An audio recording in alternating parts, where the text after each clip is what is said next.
So, this happened a few months ago, but it still hits like it was yesterday. I guess I'm finally ready to talk about it. I've always been the responsible one in my circle, never the guy who starts drama, never the guy who ends up bleeding in a bar bathroom. But hey, life has a way of flipping the script when you least expect it. That night, I was just trying to unwind. My wife had been on edge lately, cold, distracted, always glued to her phone with this glazed over look. I chalked it up to stress at first. She works long hours in marketing, and burnout hits hard sometimes. I didn't push. I just gave her space. Anyway, I met up with a couple of guys from work at this new place downtown. Real chill spot, cozy lighting, overpriced cocktails, you know, the usual hipster bar vibes. We were supposed to have just one drink and then bounce. Famous last words, right? I wasn't even drinking that much. I remember ordering a whiskey sour, taking maybe 2 sips, and texting my wife something dumb like, "Miss you. Home soon." I didn't expect a reply. I hadn't gotten one in days, really. That should have been my first clue. Then these 3 guys walk in. Loud. Drunk. Not just tipsy, sloppy, like they'd been at it for hours. One of them had that look in his eye, the kind of guy who picks fights just to feel something. I didn't pay them much attention. I should have. I didn't know yet that the night was about to spiral, fast, and not for the reasons you'd expect. So, these guys stumble in like they own the place, already laughing too loud, knocking into chairs, doing that thing where you just know they're looking to ruin someone's night.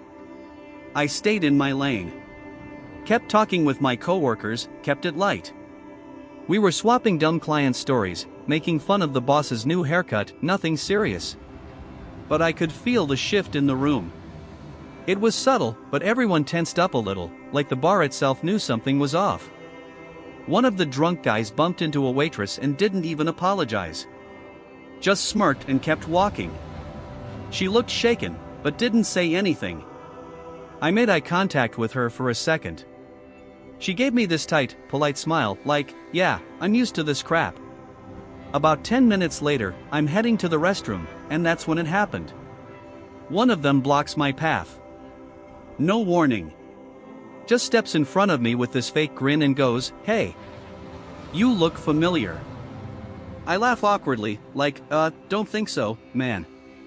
I try to walk around him, but he steps with me. Says, No, I swear I've seen you before." "You mess around with married women, don't you?" "What?"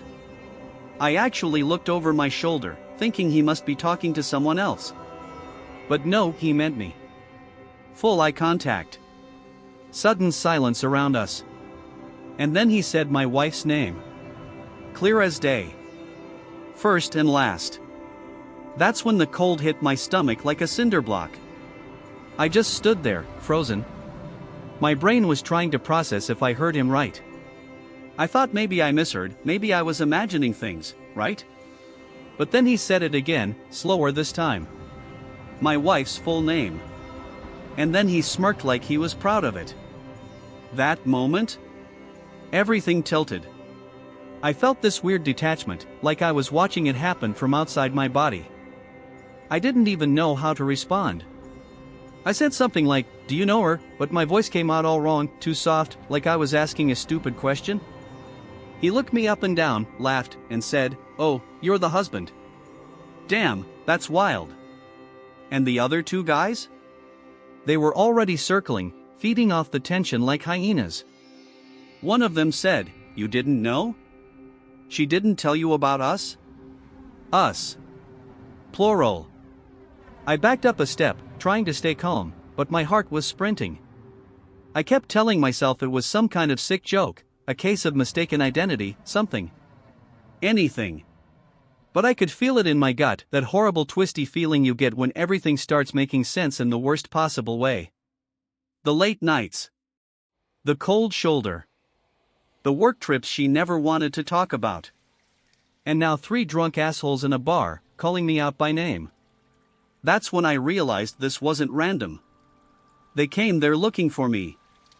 I think I actually laughed at first. One of those short, breathy laughs that comes out when your brain doesn't know what else to do. Like, nah, this can't be real. This isn't happening. But it was. I said something like, "You're messing with me," and the guy closest to me, tall, bald, neck tattoo, he just leaned in and said, "She's not who you think she is, man. Ask her about the cabin in Vermont. Ask her about the group chat." Group chat? He was saying it casually, like we were old friends swapping stories, but it felt like a knife twisting in my chest. I didn't know what to say. My hands were shaking, and not from fear. From the sudden knowing. And then, before I could speak again, the smallest of the three, short guy, leather jacket, said something that flipped everything upside down. "She showed us your wedding photos. Said you were boring." I don't even remember moving. I just know I shoved him. Hard. Like, instinct took over. I didn't even think, I just reacted. And that's when all hell broke loose. Next thing I know, fists are flying. Someone grabs me from behind.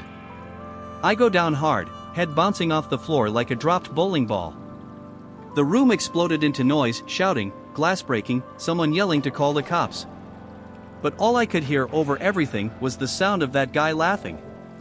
"Boring," he said again. "That's what she called you."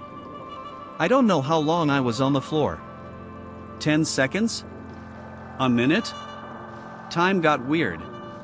Everything was blurry and loud, like I was underwater in a hurricane. I tasted blood in my mouth, iron and salt. Someone stepped on my hand. Someone else screamed. One of the guys kept yelling, "You started it." He swung first, even though I knew that wasn't true. Security finally jumped in, dragging people apart. One of the bouncers helped me up, kept saying, "You good? You good?" But I wasn't. I couldn't even speak. My lip was split, my temple pounding, my shirt torn at the shoulder. And all I could think was, what group chat? What cabin? What the hell did she say about me? I sat outside the bar on the curb, holding a napkin to my face while the cops took statements. I didn't press charges. I should've. But in the moment, I wasn't thinking about justice, I was thinking about betrayal. The cops didn't arrest anyone. One of the guys had a cut over his eye. They called it a mutual altercation. Classic. When the ambulance offered to take me in, I said no. I just wanted to go home. I wanted answers. I wanted to look my wife in the eye and hear her say it wasn't true. But deep down, I already knew. You don't get jumped by 3 men who know your name and your wedding photos unless someone handed them the ammo. And that someone was sleeping in my bed. I drove home in silence. No music. No podcasts. Just the sound of my own breathing and the occasional throb behind my left eye where someone's ring connected with my face. Every red light felt like an eternity. My hands were shaking on the wheel, my knuckles scraped raw. The whole car smelled like sweat and whiskey, mine and theirs. I kept thinking maybe I was overreacting, maybe this was some stupid prank, some twisted misunderstanding. But every time I replayed their words, "She showed us your wedding photos.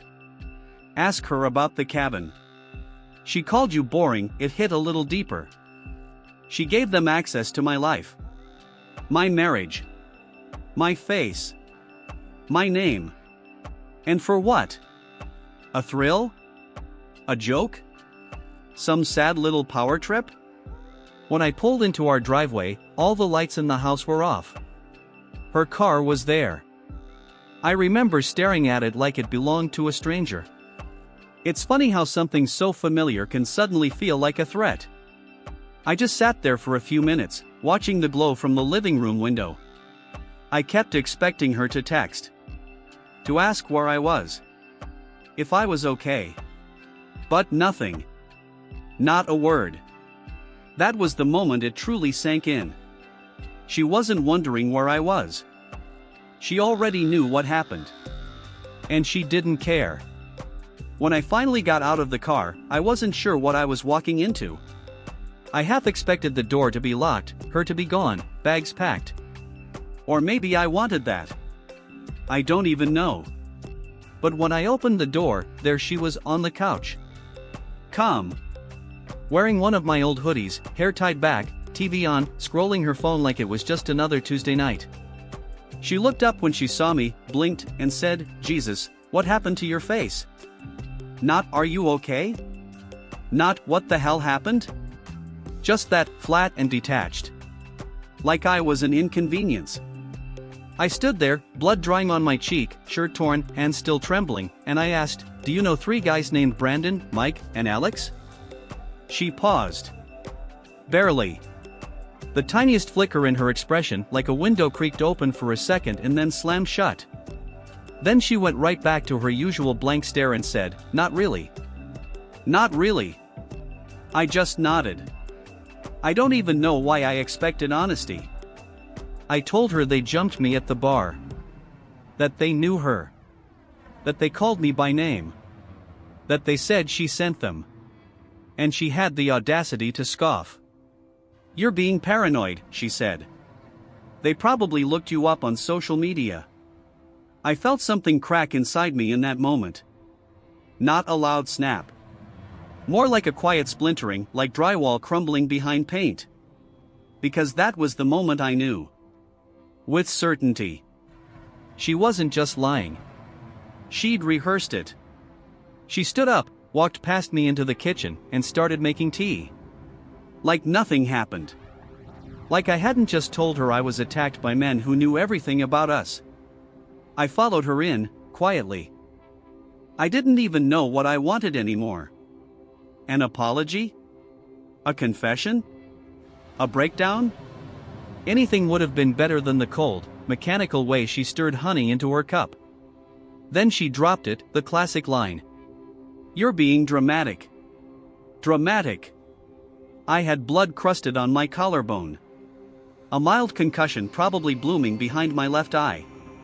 And she called me dramatic. I told her I wasn't stupid. That the guys didn't just magically appear at that bar. That they named her, knew details about my life that I'd never posted online. I told her one of them said she shared our wedding photos. She just shrugged. "So what if I showed someone a picture?"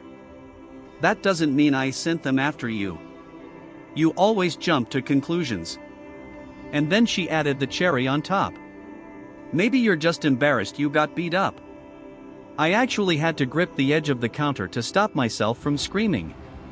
Not because she insulted me, honestly, I could have handled that. But because of how calm she was. Like she'd thought through every deflection already. Like none of this shocked her. It didn't even register to her that this wasn't just a bar fight. It was betrayal. On every level. And she was fine with it. I didn't sleep that night. She went to bed like nothing had happened. Brushed her teeth. Set her alarm.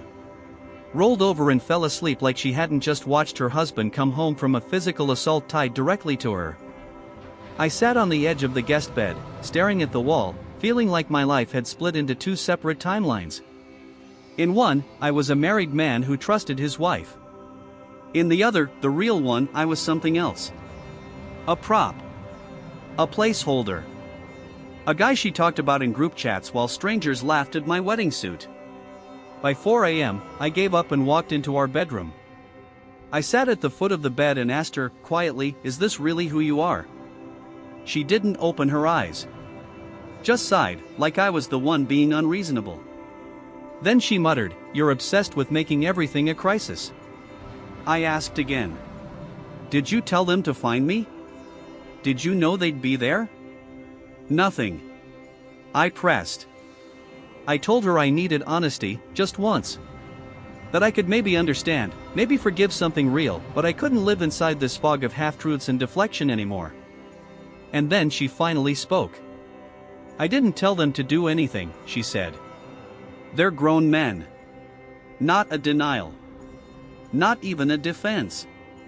Just a clean little sidestep, like a lawyer who knows exactly how much truth to drip out without ever saying the thing that matters. I felt sick. She wasn't going to crack. Not because she couldn't. Because she didn't care if I knew anymore. The next morning, I looked at myself in the mirror and barely recognized the guy staring back. Swollen cheekbone. split lip, blood in the whites of my eyes. But it wasn't the injuries that shook me. It was the emptiness. You ever look at your own face and feel like you're looking at a stranger? That's where I was. I wasn't angry anymore, not in the explosive way I was the night before. This was different. This was grief. Quiet. Heavy. Final. She acted normal. Made coffee. Played music on her phone while scrolling like nothing had shifted. Like she hadn't watched me unravel 12 hours ago and just shrugged. I told her I needed space. That I was going to stay at a hotel for a few nights and think. She didn't ask why. She didn't ask if I was okay. She didn't even blink. Just said, okay. Do what you need to do. No fight. No begging. No panic. Just indifference. That, somehow, cut deeper than anything else. And as I packed a small bag, she didn't say a word. She didn't try to stop me. Didn't ask where I was going. Didn't even pretend to care. I stood in the doorway before I left and said, "This marriage isn't what I thought it was." She didn't look up from her phone. Just said, "Yeah. I know." I checked into a hotel near the edge of town. Nothing fancy. Just a small, clean room with a bed and a window that overlooked a parking lot. The kind of place you go when you're not ready to go home but don't want to be alone in the chaos of your own mind. I laid down on the bed, staring at the ceiling, wondering how the hell I got here. How the hell I ended up with a wife who could watch me get assaulted, look me in the eyes, and not even flinch. Was I really so blind? So stupid? So desperate for love that I missed every single red flag along the way?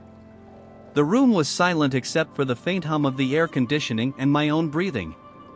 I couldn't shake the feeling that this was my life now. A guy who didn't matter enough to fight for, who wasn't worth the honesty. A guy whose loyalty was just a joke to someone he'd trusted completely. I couldn't stop thinking about the things they said, the names they called me. The way she let it happen.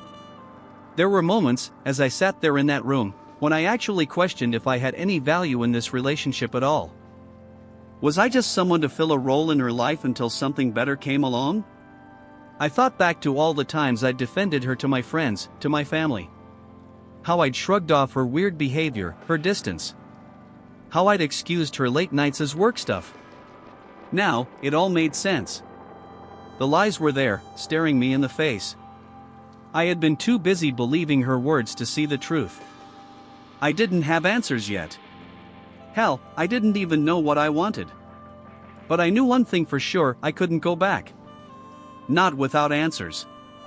Not without facing the truth. I spent the next day pacing the hotel room. I kept telling myself I'd go back and have the conversation with her, the one where I ask the hard questions, where I get the closure I need. But I couldn't bring myself to do it. I didn't want another round of gaslighting. Another round of lies wrapped in deflections. I'd already lived through enough of that. I didn't want to beg for the truth. I didn't want to beg for her to care.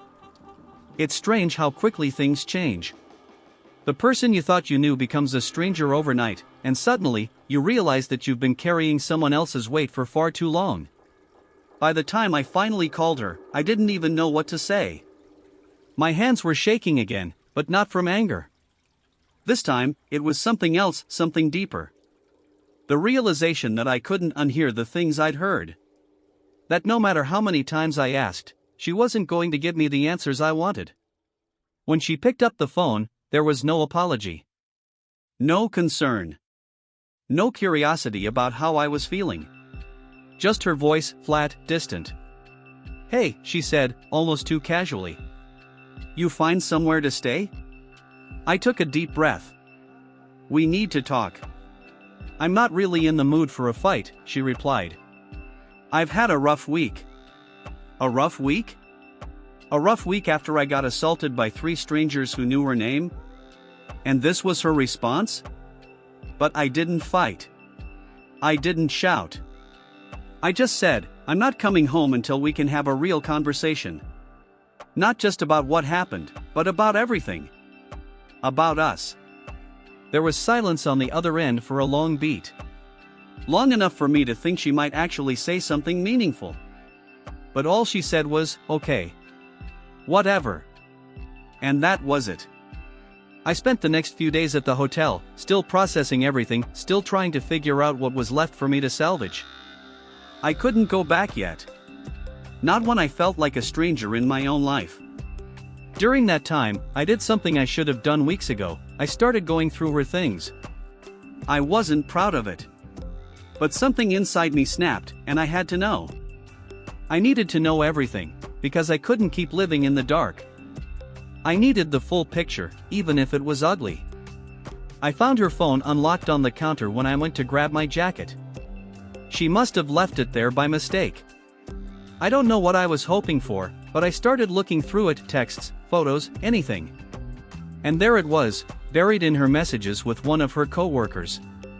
It wasn't just the names of those guys from the bar. It was worse. It was a whole network. An entire group chat of men, messages with screenshots of me, stupid things I'd said in passing, photos of me from family events, a couple of weird candid shots she must have taken when I wasn't looking. There were messages about our relationship. About how I was boring, how I didn't get it. But the worst part? There were messages about her and another guy. Not just some one-off fling, but something deeper. She had been seeing him for months.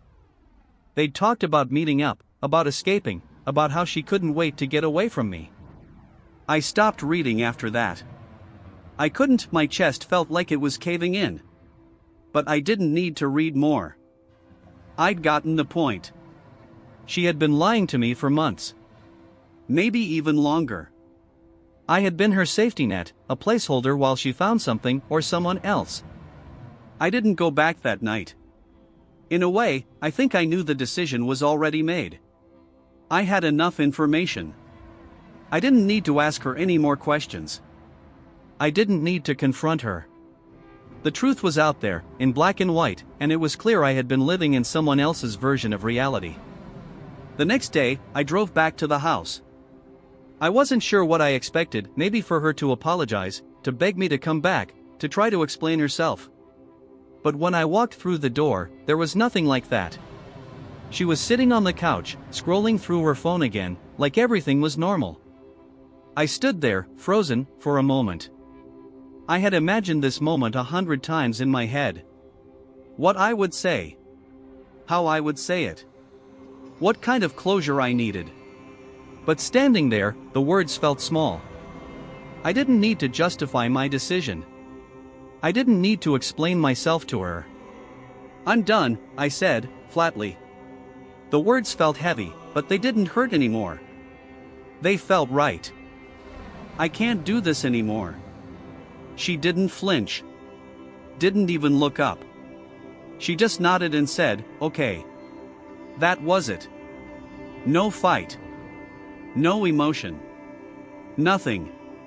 I walked out of the house for the last time, feeling a strange mix of relief and disbelief. I was free. I don't think I'd ever realized how much weight I had been carrying until it was gone. For the first time in a long time, I could breathe. It's been a few months now since I walked out of that house, and I still can't believe it all went down the way it did. The hardest part wasn't the fight, or the betrayal. It was the realization that I wasn't the person I thought I was. I wasn't the guy who would let his wife cheat on him, the guy who would turn a blind eye to the truth. But I was that guy. And that's the thing about betrayal, it doesn't just break you, it forces you to look at yourself and realize how much you've allowed. How much you've ignored to keep the peace. But I'm better now. I'm learning to trust myself again, to listen to my gut, and to stop pretending things are fine when they clearly aren't.